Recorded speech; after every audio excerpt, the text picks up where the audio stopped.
Sabi dito, minahal mo tapos hindi ka minahal? Ayos lang, accept more then expect less.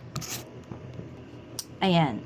Kumusta ang inyong New Year? So, Happy New Year sa bawat isa, and ano yung ina-expect mo ngayon? Nabasa ako ng book. Ang gandang nito, ang New Year's resolution. Dito sa nabasa kong book, sabi dito, accept more, expect less. Gusto kong i-focus this year ay yung peace.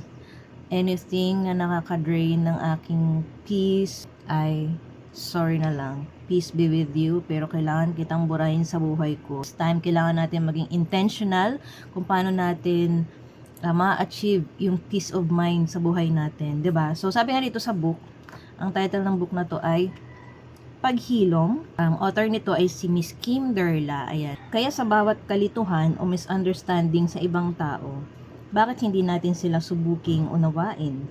Pagtanggap ang susi sa isang mapayapang buhay.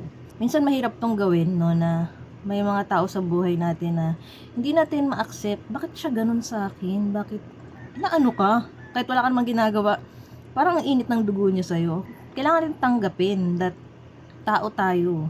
We are human. In English ko lang.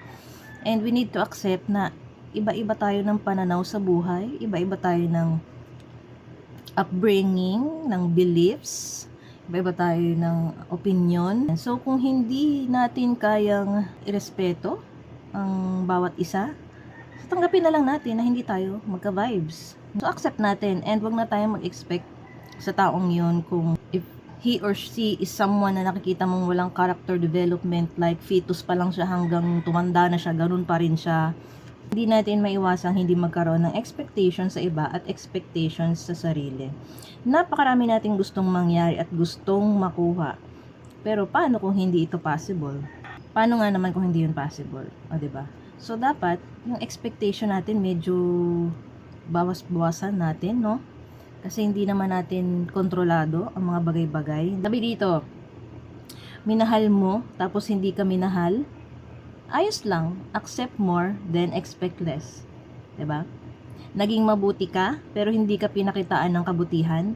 Accept more then expect less. Ito lang is way of, alam mo yon, para ma-protect mo yung peace mo, para yung focus mo sa ibang bagay is, alam mo yon, mas mag-focus ka dun. Sabi dito, as cliche as it seems, at the end of the day, we are all responsible for our own happiness. So, ayun. Kaya tayo hindi nagiging masaya dahil sa mga expectations at dahil sa mga bagay na hindi natin matanggap. Kasi pinupush natin, pinipilit na hindi dapat ito talaga yung outcome, dapat ganito yung mangyari para maging masaya ako. Well, sorry to tell you, but happiness is a choice. Na huwag nating iasa yung happiness natin sa ibang tao, sa ibang bagay. Maraming reason para maging happy. So, huwag nating i-focus sa isang bagay lang, sa isang tao lang. 'Di ba? Like, the world is big. You know? So, ganon. So, ang ganda ng book na to. Marami pa siya. Medyo makapal to. Kaya sa mga mahilig din ng mga poetry books, ayan, I recommend this book, Paghilom. This year is your sign to accept more. So, yun. Happy New Year. Sana maghilom ang lahat sa taong ito. Pwedeng makatulong sa'yo ang book na to para, alam mo, ma-process ang iyong emotion, ang iyong, ano man yung nandyan sa puso mo.